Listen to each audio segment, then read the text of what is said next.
Dude. So you just disappeared, and I can still see myself, and the recording is still taking place, so I am going to continue to talk, and then when you get back, you'll be able to review this footage of me sitting here talking to myself. That's chaos. Now here I am sitting here talking to myself. That's chaos. That's Jurassic Park. It's just little piles of fucking CDs all over the place. I love it. That's my desk, man. Like I've got piles of different things that I'm working through. I've got things that I haven't checked out yet, things that I want to come back to. It's fucking crazy. I got a stack of death metal CDs about as tall as a small dog. It's just Tolkien death metal. A very small dog, because it's 3 CDs deep.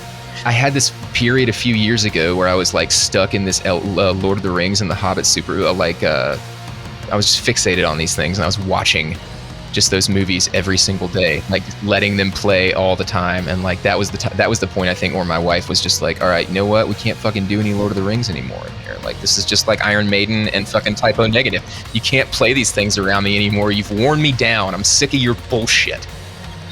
I'm stoked about the new show. My wife is even on board with watching the show with me. Like, I can't tell you how fucking big of a deal that is. She is not down with that shit. She's down with Game of Thrones. That kind of fell apart towards the end, of course. I don't think anybody was down with Game of Thrones. Haven't watched the new one yet. I tried so hard to get into summoning, and I couldn't do it. I was like, this is so this song is just like the sound of air. It's just like the sound of air. Oh, wait, there's a string. I heard a string.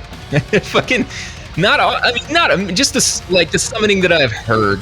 One of the things that you don't often see is just a straight ahead like brutal death metal band who's like doing shit that's entirely about Tolkien.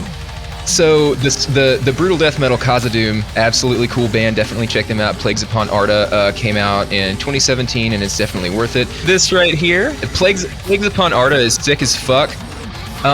They had an EP before that though that was also sick.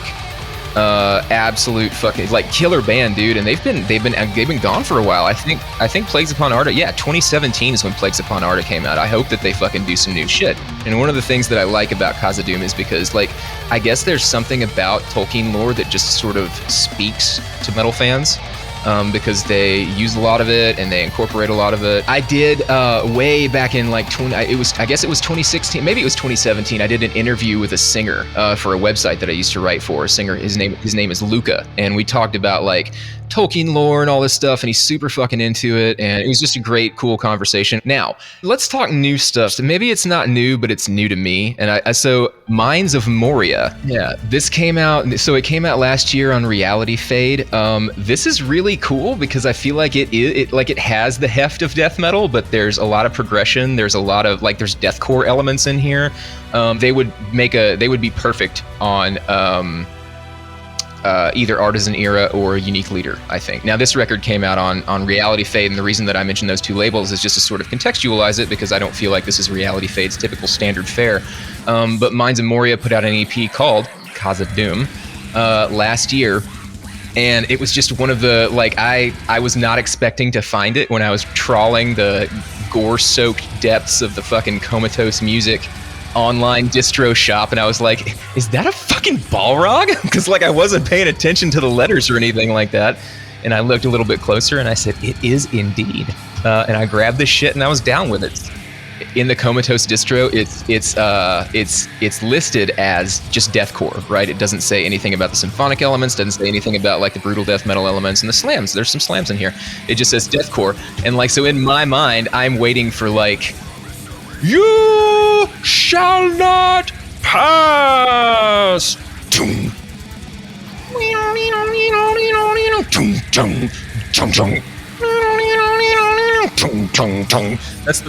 That's the deathcore sound, right? Gandalf as a mosh call, a Gandalf line as a mosh call. Let this happen to me, and it didn't happen, and I was kind of bummed out, but it was only because I set up unrealistic expectations. We're not there yet.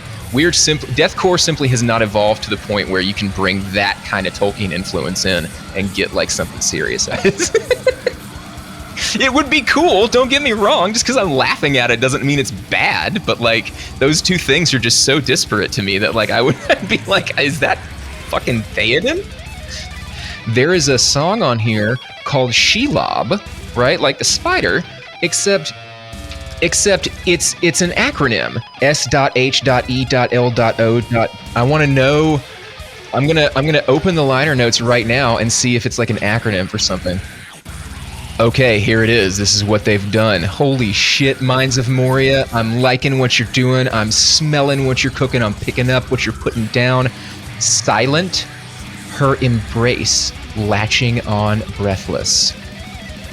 Is that what SLOB actually stands for? Silent her embrace, latching on breathless. Minds of Moria getting into our fucking heads today. Thanks, guys.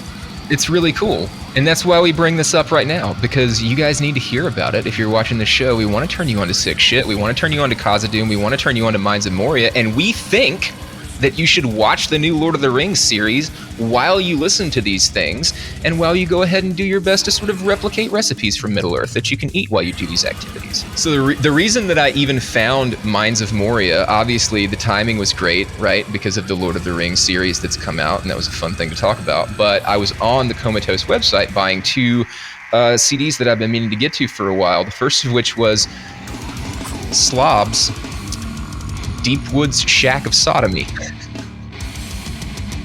One of the guys is named James Murphy, and he plays guitar. You know, obviously it's not that James Murphy. It's pretty tight though, man. I was expecting it to be like straight ahead ignorant slam, and like as far as the thematic thread goes, it's about as fucking stupid as you can get. The cover art is creepy. Like, it reminds me very much when we had that conversation about where I saw Predator 2, the cabin that my dad took us to when we were kids. That's a totally different story. But there, man, I've got some fucking fun hunting stories. Human hunting. There's a song on here called Squeal Like a Pig, which is just kind of like, yeah, okay. I get interested when we see Alligator Death Roll. That's a fucking tight song title. Wrong Turn, I'll Take It. This is not on the edge of the woods, okay? We're talking deep in Fangorn Forest. Fangorn Shack of Sodomy. With SLOB, with Deep Woods Shack of Sodomy, let me make sure I say the title one more time. It's not just straight ahead slam. There are definitely slams in there, but it's a little bit more complex in places, which is cool because I was expecting just like a straight ahead slam record, and there are some more technical bits, and there's some lesser expected stuff that comes through that I think is really cool. Check out the SLOB CD. It's just an EP. Hopefully we'll get more from them. It's a 2-man project. And the other thing that I was buying was a new split that was released in concert with a couple other labels. It is Kill Everything, NECROTIGOREBEAST, Virulent Excision, and GOREPOT. It's a 4-way split called Acts of Sadistic Cruelty. It's definitely a solid lineup. The standout for me is NECROTIGOREBEAST, just because I really like what they're doing with slam. It's heavy, it's ignorant, but also, like, when you listen to the last NECROTIGOREBEAST record, their second full length, there are nu metal riffs on that album, and that to me is like, when you sneak that shit into slam, like, there's something about that makes 39-year-old me and 16-year-old me be like, fuck yes! NECROTIGOREBEAST, obviously the standout. GOREPOT, of course, we are familiar with GOREPOT. It is a project of our good friend Larry Wang. Larry Wang, come on the show. We'd love to have you. Let's get a Larry Wang sound effect, and then every now and then we'll say, what do you think, Larry? And the sound effect can just go, oh, thanks, man. Glad you're here. Glad you stopped by. So there are 4 GOREPOT songs on here, and all of the titles are pretty... One of the songs is called Mrs. Claus is Frustrated with Santa Claus because he only comes once a year. The last track is called My Ex-BF and Instant Noodles are both done in 2 minutes. Larry Wang, we want to talk to you about some of your lyrical material and some of your song titles here. There's some incredible specificity that's going on here that I think is a little bit unnerving at some points, but then also, your imagination must be a truly fucking harrowing place to be. Larry Wang, I guess at the end of the day, closes his eyes and just like has this haunted hellscape inside of his head with all of these ideas. Kill Everything put on a pretty good show. Virulent Excision, this is my first time hearing them. They put on a pretty good show. GOREPOT, you know, I love anything that Larry Wang does. He's doing he does everything in GOREPOT. And it's pretty cool stuff, but for me, the NECROTICGOREBEAST was the standout. That's definitely the one. If you're going to check out one band from acts of sadistic cruelty, check out NECROTICGOREBEAST's songs. They got 3 on here, and one of them is called Butchered Transurethral Prostate Removal. I like that one. Purulent Rectal Discharge. It's a little bit basic. I feel like there's probably a song that sounds a lot like that somewhere, but hey, you like what you like. And then the first track they did is called Gangrened Genital Tumor Exhibit. That's creative.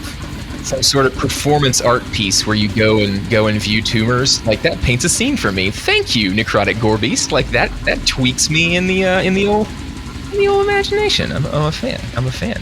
And so, like, that's the new stuff that I've been listening to over the last few days. We're gonna talk to Jesus Wept on the other show that I do tonight.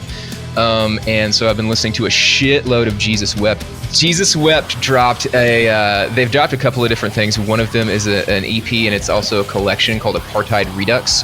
And this is a tape that they put out a couple of years ago. And now this is an EP that they recently released on Redefining Darkness. It's called Psychedelic Degeneracy. They are a death metal band, but there is a whole lot of other shit going on, and I think that it's really rad the way that they mix it in there. There's like a lot of thrash elements, but there's a lot of punk too. So it's a mishmash of like straight up old school death metal and crossover. And I've been listening to it all morning. I think that they're working sort of some interesting elements into the way that they are channeling those styles. They're working on a full length right now, and I can't wait to hear more from that. But if you check out Jesus Wept, listen to the track Psychedelic Degeneracy. That's an absolute killer. And on this tape, everything on the tape fucking rips, but there is a cover of Wasp's Animal, I Fuck Like a Beast, and they absolutely destroy it. They nail it. It was on my run. It was on my run earlier, and I was just like, I've been imbued with the strength of the Yeti. It was really good. And then the other thing that I've been listening to, I trotted back to a classic this week. We're doing some TROCAR stuff right now. It's a little bit different than some of the stuff that we've been working on in the past, and so I was looking to just more traditional grind for inspiration. Found myself returning to Nazem's debut, Inhale Exhale, which to me is just one of the greatest fucking extreme metal records ever written.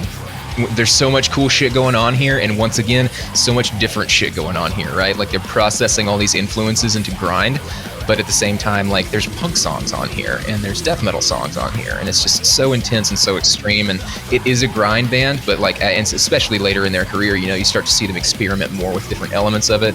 Just a whole lot of fun. There was a compilation they put out, posthumous, called Grind Finale, and it was like everything that's not on CD. That's like all the splits and shit. So I've got all those things, and then I also got a box from my boy Taylor, old Taylor Yuck, who runs Scumlord Distro. So we've got a NEUROVISCERAL Exhumation's record, Thou Shalt Be Slaughtered. Not familiar with them.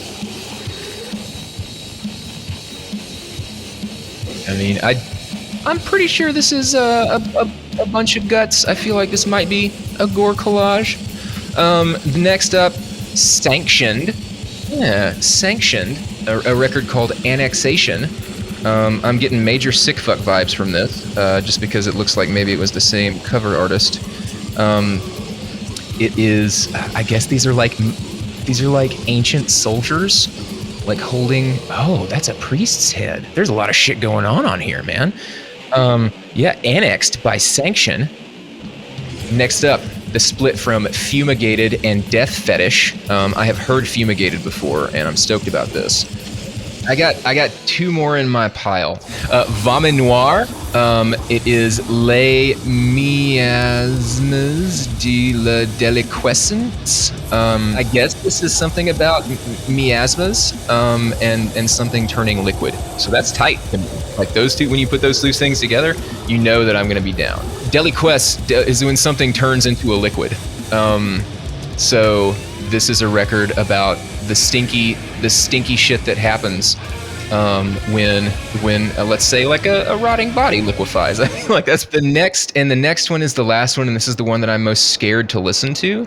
The band is called Meatal Ulcer, and the album is called The Fog Had Begun to Churn with Flesh Enthusiasm. That's sick to me. That is a sick title to me. This cover, however, this cover is giving me creepy vibes. I don't quite know what to expect here. I know what I expect to expect when I see a cover like this, and I'm just kind of turned off by it. Steady waiting on that Sororicide record to get rediscovered and put back out. They're a Finnish band. I only discovered them a couple of years ago. They're old, they're defunct, and the main reason that I got really interested in them is because of how difficult to find their CD is.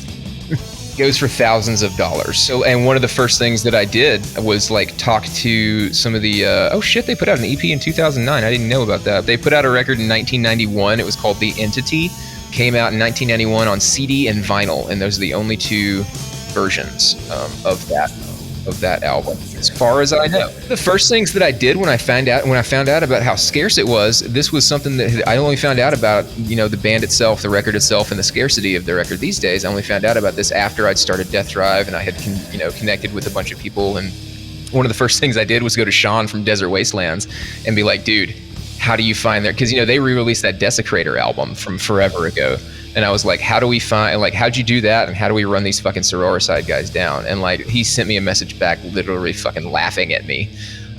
Specifically because I assume that this has been tried before and that people apparently had a difficult time. I would be curious to know if it would be more difficult to get a re-release of an old Impaled album or a re-release of an old Sororicide album. I guess we'll just have to find out. Hopefully we get re-releases of both of them. But yeah, definitely check them out. Sororicide, The Entity. Make that your holy grail. One of the things about staying up on new stuff, like I like staying up on new stuff, and I definitely love sort of the hype train that new death metal has become online. Like, people are super supportive, people are super into it. But like I have specifically last year, I made an effort to like slow down and stop grabbing up literally everything I could find and just like take my time with the stuff that really jumps out at me and really try and imprint that record on me, like form a relationship with it.